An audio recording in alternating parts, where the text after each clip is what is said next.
good friend Vaishnav behind the camera. Welcome to our channel, the MedNarcos. So today I'll be discussing a topic, brachial plexus from the upper limb. So let's start. Basically brachial plexus जो है that consists of two words, the brachial and the plexus.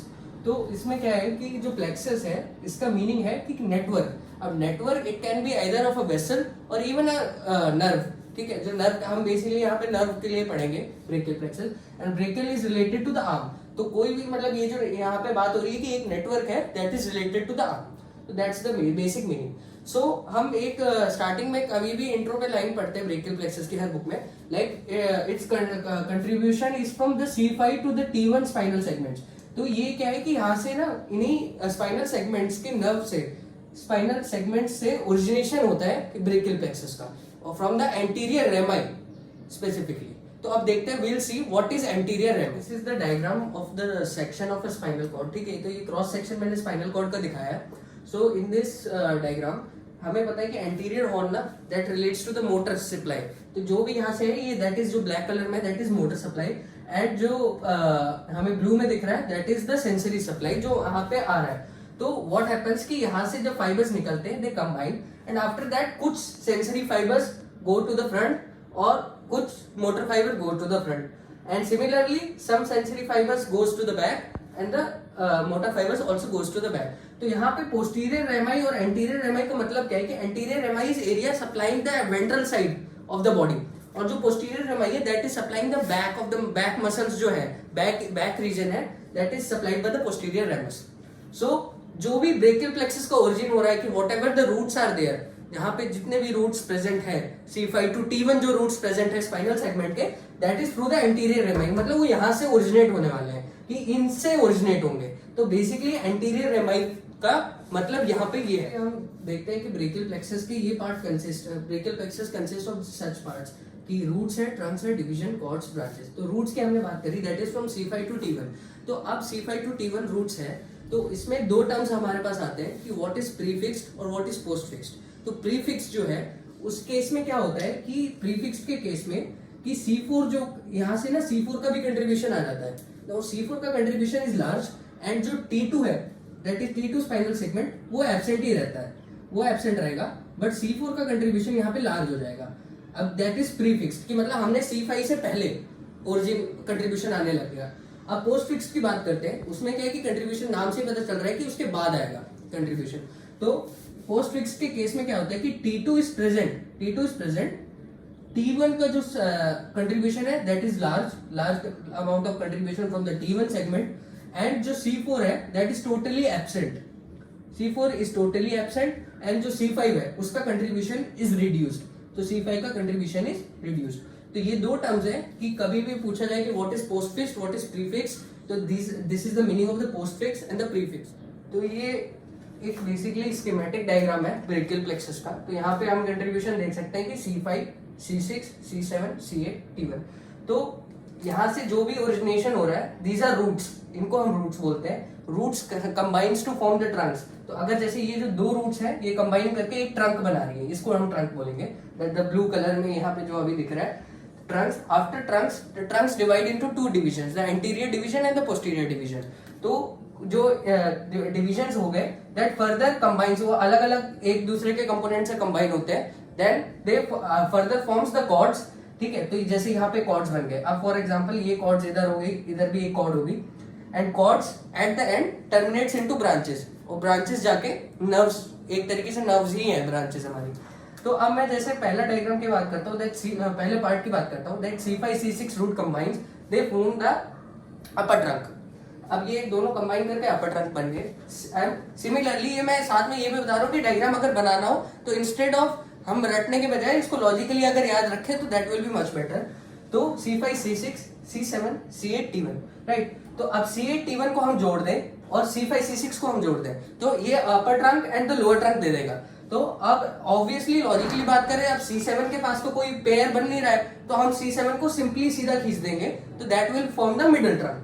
After that what happens is कि यहाँ पर तीनों Trunks का posterior division जो है that posterior division from the these three Trunks, upper trunk से ये पोस्टीरियर डिवीजन, इसका ये वाला पोस्टीरियर डिवीजन एंड ये पोस्टीरियर डिवीजन, इन तीनों को कंबाइन करके हम क्या बनेंगे, पोस्टीरियर कॉर्ड बनाएंगे यहाँ पे। एंड अब ये जब तीनों के पोस्टीरियर डिवीजन आ चुके हैं तो अब बचा क्या, एंटीरियर डिविजन्स बचे हैं। तो अब इसमें हमें ये रखना है कि जो स्टार्टिंग के दो अपर है दीज आर रिलेटेड एंटीरियरली।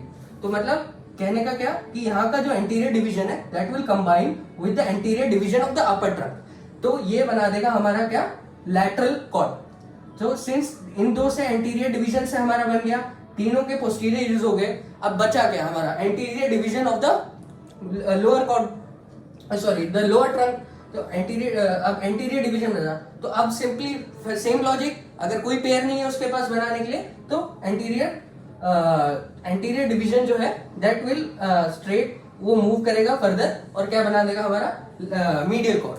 तो ये हमारे कॉर्ड्स की फॉर्मेशन होगी। After that cords will turn into the branches. तो ये यहाँ पे बेसिक जिस्ट है।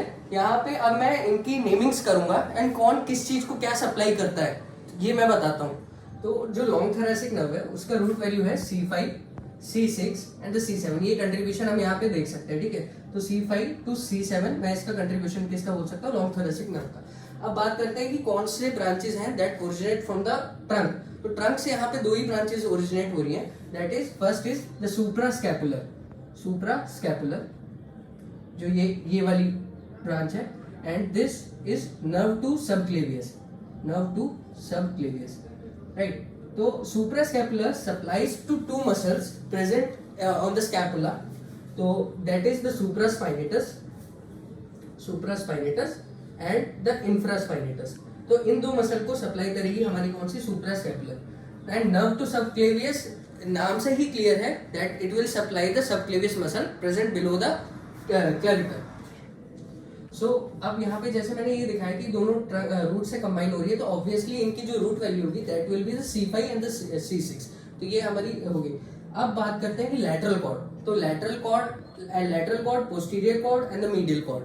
तो ये जो नेम है basically second part of axillary artery से डिराइव्ड है, कि मतलब उनके रिलेशन में हम कॉर्ड्स का नाम देते हैं। तो lateral cord is present more laterally towards the axillary artery.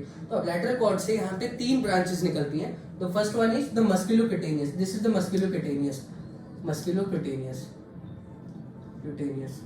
Right. Now ये जो लैटरली प्रेजेंट है that is lateral pectoral nerve, and जो lateral pectoral nerve, the musculocutaneous and the lateral root of the median nerve। तो यहाँ पे ये जो root दिख रही है this is the lateral root of the median nerve, ये medial root of the median nerve है। तो ये lateral root of the median nerve is the contribution from the lateral cord। तो अब जो lateral pectoral nerve है ना, lateral pectoral nerve clearly जैसे नेम है उससे भी हम डिराइव कर सकते हैं, it will supply the pectoral muscles. तो पेक्टोरालिस मेजर एंड माइनर दोनों को सप्लाई करेगी, बट अगर एग्जैक्टली बात करें तो इट मेनली अगर बात करें तो it supplies the major one. तो पेक्टोरालिस मेजर को सप्लाई करने के लिए लेटरल पेक्टोरल नर्व होती है, बट या it too supplies the pectoralis minor. Now musculocutaneous की बात करते हैं तो ये आर्म में तीन मसल्स जो है उनको सप्लाई करेगी, the biceps brachii and the coracobrachialis and the brachialis. तो ये जो तीन मसल्स है these are supplied by the musculocutaneous. और इन तीनों की जो रूट वैल्यू अगर हम बात करें that is C5 to C7, ठीक है। तो ये भी C5 to C7 कंट्रीब्यूशन है, C5 to C7 है, और यहाँ पे भी ये C5 to C7 है। तो अब ये क्या है ना, अब मैं यहाँ पे C5 to C7 बोल रहा हूँ, दैट डजंट मीन कि मीडियल नर्व की सिर्फ C5 to C7 है। ये आगे जब हम पढ़ेंगे कि मीडियल रूट से भी कंट्रीब्यूशन आता है तो total contribution C5 to T1 ही हो जाता है उसमें भी। तो ये अभी इनिशियली इतना ही है। So now we'll talk about the medial cord। अब medial cord से क्या है, यहाँ पे 5 branches निकलती हैं। तो the medial cutaneous nerve of the forearm, medial cutaneous nerve of the arm, the medial cutaneous nerve of the forearm and the medial pectoral nerve। तो first two जो है medial cutaneous nerve of the arm and the medial cutaneous nerve of the forearm, so these are sensory। ये तो यहाँ पे cutaneously जो यहाँ पे sensation है, जो medial side of the arm है उसमें medial cutaneous nerve of the arm and the medial cutaneous nerve of the forearm. तो ये दोनों सेंसरी सप्लाई लेंगे। अब मीडियल पेक्टोरल की बात करते हैं। तो सिमिलरली जैसे लेटरल पेक्टोरल थी तो नेम क्लियरली स्टेट्स कि it will supply the pectoralis. Now इसमें क्या है कि दोनों पेक्टोरालिस मेजर एंड माइनर करती वो भी थी, but mainly it was pectoralis major. तो यहाँ पे भी pectoralis major and the minor will be supplied by the medial pectoral nerve. Now जो ये लास्ट में आफ्टर जो बाइफर्केशंस के बाद ये जो हमारी नर्व प्रेजेंट है, ये जो बहुत इंपॉर्टेंट है, जो हम आगे पढ़ेंगे, ulnar nerve, the median nerve, the radial nerve. तो ये अल्नार नर्व है, that will supply the hand की इंट्रिंसिक मसल्स को सप्लाई करेगी, एंड द जो मीडियल टेंडन्स और मीडियल एफडीपी टेंडन्स है और लम्ब्राइकल्स है, उनको भी सप्लाई करेगी, वो आगे पढ़ेंगे नेक्स्ट टाइम में। तो ये अल्नार नर्व। नाउ अब इस पे बात करते हैं कि रूट्स की वैल्यू, रूट वैल्यू क्या है। तो यहाँ पे ना नॉर्मली सबकी क्या है, C8 T1 रूट वैल्यू। देखो जब ये C8 और T1 कंबाइन हो रहा है तो C8 T1 ही रूट वैल्यू आएगी। बट अब क्या है कि जो अल्नार नर्व है ना, ulnar nerve you can say C8 T1, but अब ग्रेज में एक हम जब ग्रेज जब पढ़ेंगे तो उसमें there is a line in which they say कि there is a often, not every time but often, there is a communicating branch from the C7। तो जब C7 से कम्युनिकेटिंग ब्रांच आती है ना, तो मैं पता क्या अल्नार की मैं अगर रूट वैल्यू लिखूं तो C8 7 C8 T1 लिख सकता हूं, तो दैट इज ऑल्सो करेक्ट। तो C7 C8 T1 is also correct, because क्योंकि ग्रेज में ये चीज दी है कि communicating branches is present, not every time but often it is present. तो this is the root value of the ulnar nerve. अब इसमें जो medial root of the median nerve है, तो अब medial root of the median nerve will get combined with the lateral root of the median nerve. तो यहाँ से हमारा कंट्रीब्यूशन कितना था, C5 to C7, C8 to T1 यहाँ से मिल रहा है। तो अब eight the end of the day अगर मैं मीडियन नर्व की रूट की वैल्यू की बात करूं, that will B from the C5 to the T1। तो आप समझिए कि इसकी C5 to T1 क्यों होती है। अब बात करते हैं पोस्टीरियर कॉर्ड की। तो नाम पोस्टीरियर कॉर्ड का हमें ऑलरेडी पता है, किस लिए, क्योंकि it is located posteriorly to the axillary artery, right. तो यहाँ से बेसिकली पांच नर्व्स निकलेंगी, the upper subscapular, lower subscapular and axillary nerve. यहाँ पे ये एक्सिलरी नर्व प्रेजेंट होगी, और ये होगी हमारी कौन सी, रेडियल नर्व प्रेजेंट होगी, और ये होगी nerve to latissimus dorsi. Latissimus dorsi it is a back muscle, ठीक है। तो ये बैक की मसल है जो यहाँ पे प्रेजेंट, इस एरिया में प्रेजेंट होती है, लैटिस्मस डॉर्सी। नाउ इसको हम क्या है, नर्व टू लैटिस्मस डॉर्सी का दूसरा नाम भी होता है क्या, थोरैकोडोर्सल नर्व। इसको हम थोरैकोडोर्सल भी बोलते हैं, थोरैकोडोर्सल नर्व, राइट। तो अब upper subscapular and the lower subscapular. तो हमारे जो सबस्कैपुलरिस मसल है that is present in the scapula, तो that is supplied by the upper subscapular as well lower subscapular. बस लोअर सबस्कैपुलर में ये पॉइंट याद रख लेना कि it also supplies to the teres major. यहाँ पे ये टेरिस मेजर को सप्लाई करेगी। अब nerve to latissimus dorsi clearly states that it will supply the latissimus dorsi muscle. Now talking about the axillary nerve. अब axillary nerve जो है that will be supplying to the deltoid muscle, that is the muscle present on the lateral aspect, कि मतलब जो multipennate muscle यहाँ पे हमारे present है, deltoid को supply करेगी। And since यहाँ पे lower subscapula already supplies the teres major, तो अब obviously बची कौन सी, teres minor, तो that teres minor will be supplied by the axillary nerve. अब last is the radial nerve. Radial nerve is the thickest nerve present, ठीक है। तो ये थिकेस्ट नर्व है और इसमें भी सारी रूट वैल्यूज होती है, that is C5 to T1, इसमें सब प्रेजेंट रहेंगी। अब क्या है कि radial nerve will be supplying to the posterior aspect of the arm, posterior aspect of the arm पे यह सप्लाई करेगी रेडियल नर्व। सो इसकी C5 to T1 वैल्यूज होगी। नाउ विल सी कि इसकी अपर subscapular and the lower subscapular की जो root value है that is also C5 C6 and the root value of the latissimus dorsi is C6 to C8, right।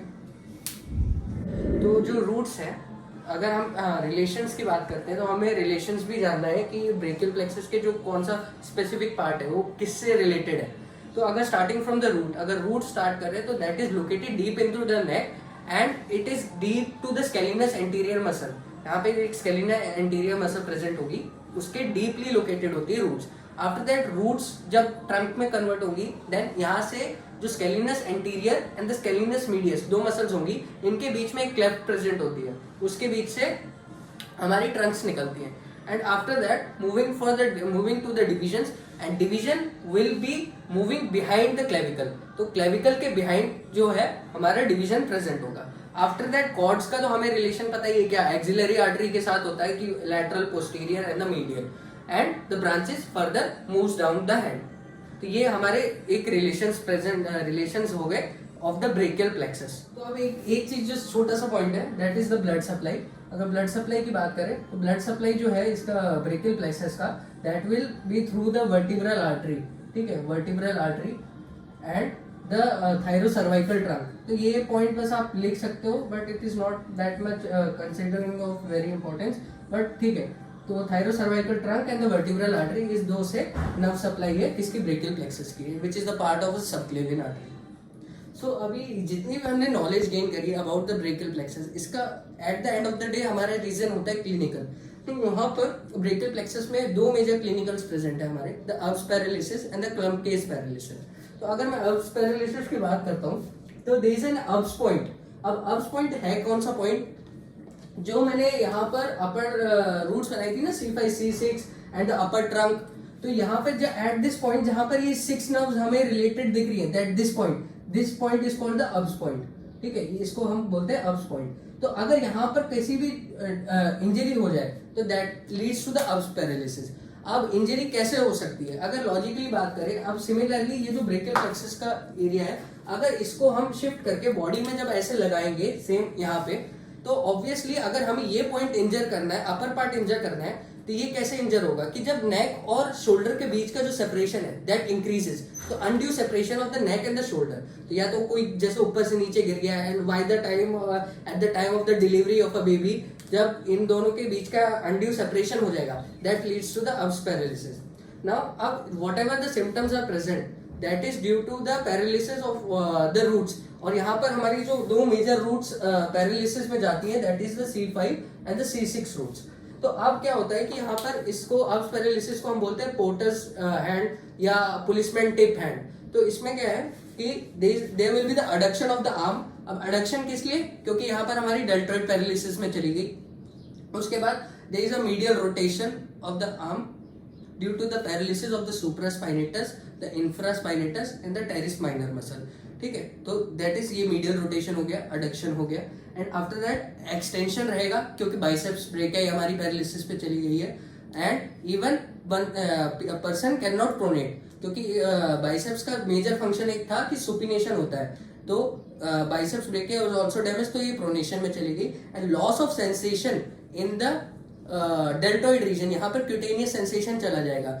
तो ये porter tip hand, मतलब ये position patient की रहेगी। तो this will signify the Erb's paralysis. और जो यहाँ पर ये हमारा इतना सेंसेशन चला जाता है इस एरिया का, इसमें हम एक इंजरी का नाम भी देते हैं, that is the regimental badge injury. तो regimental badge injury is nothing but loss of the cutaneous supply just over the deltoid area. यहाँ पर डेल्टॉइड में जब सेंसेशन नहीं होगी तो that will lead to the regimental badge injury. So these are the clinical signs and the symptoms. अब next clinical is the Klumpke's paralysis. तो Klumpke's paralysis में क्या हो जाएगा कि हमारे यहाँ पर जो C8 एंड T1 जो है ना, C8 T1 roots are mainly affected. अब C8 T1 रूट को अफेक्ट करने के लिए अगर हम वही चीज सेम लॉजिक लगाएं जो अभी उसमें लगाया थोड़ी देर पहले, कि अगर वही ब्रेकियल प्लेक्सस हम वापस अपने यहाँ पुट करें, तो अगर मेरे को ये पार्ट डैमेज करना है तो what I have to do, कि मेरे को ज्यादा एक्सटेंशन कर देंगे, इतना ओवरहेड एक्सटेंशन हो जाए कि इनके बीच का डिस्टेंस बढ़ जाए। तो यहाँ पर अगर ऐसे लाइक हैंगिंग पोजीशन से इंजरी हो सकती है, और even at the time of birth ये हाइपर अबडक्शन के कारण ये इंजरी प्रेजेंट हो सकती है। So whatever the symptoms will be, ये paralysis of the C8 T1 होगा। तो अब C8 T1 का याद है, तो मैंने बताया था कि अल्लर नर्व जो है, अल्लर nerve is the basic nerve जिसमें C8 T1 होता है। हाँ, C7 भी प्रेजेंट है, yes, but C8 T1 is also present. तो अब अल्लर नर्व के पैरालिसिस से क्या हो जाएगा कि since it supplies the intrinsic muscles of the hand, तो यहाँ पर एक क्लॉ हैंड डिफॉर्मिटी हमें मिलेगी। तो क्लॉ हैंड डिफॉर्मिटी हमें मिल सकती है। नाउ ये पहला सिम्टम था क्लॉ हैंड डिफॉर्मिटी। अब क्या होगा कि लॉस ऑफ सेंसेशन क्या हो जाएगा along the medial border of the forearm and the hand. अब एक चीज बताओ कि क्योंकि यहाँ पे सिंपल सी बात है कि अल्लाह सप्लाई करती है, और इवन हमने वो भी पढ़ा था कि जो medial cutaneous nerve of arm है, medial cutaneous nerve of the forearm है, that is also having the value C8 T1। यहाँ पे मीडियली सेंसेशन का लॉस हो जाएगा। अब तीसरी चीज, ऐसा एक एस्पेक्ट होता है that is the Horner syndrome. और Horner syndrome is not common with Klumpke's. ऐसा नहीं है कि हॉर्नर सिंड्रोम हमें सिर्फ यही, हॉर्नर सिंड्रोम जो है that will be only seen in the Klumpke's paralysis. या आगे एक जैसे रेनॉल्ड्स फिनोमिना होता है जिसमें सिंपैथेटिक ज्यादा स्टिमुलेशन हो जाता है, हम यहाँ पे ब्लॉक देते हैं, सिंपैथेटिक ब्लॉक देते हैं, तो उस केस में जब सिंपैथेटिक ब्लॉक दे दिया तब भी हॉर्नर सिंड्रोम होगा। तो Horner syndrome is the basic, मतलब एक ग्रुप ऑफ सिम्टम्स है that will be present due to the inactivation of the sympathetic stimulation, मतलब हम सिंपैथेटिक नर्वस सिस्टम को सप्रेस कर रहे हैं। तो इसके बेसिकली 3 या 4 क्लिनिकल सिम्टम हमें मिलते हैं। The miosis, the anhidrosis, miosis, enophthalmos and miosis and ptosis, partial ptosis. तो अब ये क्या है सिम्टम्स? तो partial ptosis is nothing but the drooping of the eyelid, तो आईलिड हल्की सी ड्रूप हो जाएगी। And miosis is the constriction of the pupil. अब कंस्ट्रिक्शन ऑफ द प्यूपिल क्यों हो रहा है? क्योंकि हमारा सिंपैथेटिक सिस्टम डैमेज हो गया है। हम जब आगे पढ़ेंगे तो ये पढ़ेंगे कि जो T1 है ना, T1 सिंपैथेटिक, जो सिंपैथेटिक प्लेक्सस है that is located around the T1। तो अगर ये जब डैमेज हुआ है तो सिंपैथेटिक प्लेक्सस भी डैमेज हो गया। तो इसके कारण कि अब हमारा सिंपैथेटिक है नहीं, तो parasympathetic is responsible for the constriction of the pupil. तो अगर सिंपैथेटिक खराब हो गया तो there will be the constriction of the pupil, that is called miosis. And anhidrosis is no sweating, मतलब स्वेटिंग नहीं हो रही है किसी को। एंड एनोप्थेल्मोसिस कि there is a posterior displacement of the eye in the socket. तो ये 4 फीचर्स हैं जो हमें मिलेंगे इसके अंदर। जो लॉन्ग थोरैसिक नर्व एक मैंने पहले डिस्कस कर ली थी कि C5, C6, C7 जिसका रूट्स है, अगर वो डैमेज हो जाए और उसको, जैसे हम बोलते हैं कि नर्व ऑफ बेल है और वो सप्लाई किसको कर दी थी? हमारी सेरेटस एंटीरियर को। तो जब वो अगर दैट डैमेजेस, तो क्या होगा कि पैरालिसिस हो जाएगा किसका? सेरेटस एंटीरियर का। तो सेरेटस एंटीरियर का पैरालिसिस हो जाएगा। तो इसका एक टेस्ट होता है क्या कि हम कभी भी पेशेंट को बोलेंगे ऐसे वॉल की तरफ फेस करने को and try to push the wall, तो you will see that scapula will be winged out, मतलब स्कैपुला विंग्ड आउट होगी, तो इसलिए हम उसको बोलते हैं विंगिंग ऑफ स्कैपुला। अब इसका रीजन ये है कि कब इंजरी क्यों हो सकती है? देखो, कोई सडन प्रेशर आ गया शोल्डर के ऊपर से, या एक हैवी लोड ले रहा है कोई अपने शोल्डर के ऊपर पे, तो at that time the nerve can be injured. तो अगर कोई भी कभी भी क्वेश्चन आए कि विंगिंग ऑफ स्कैपुला का reason, that is the paralysis of the long thoracic nerve. Thanks for watching the video. Please like, comment, subscribe.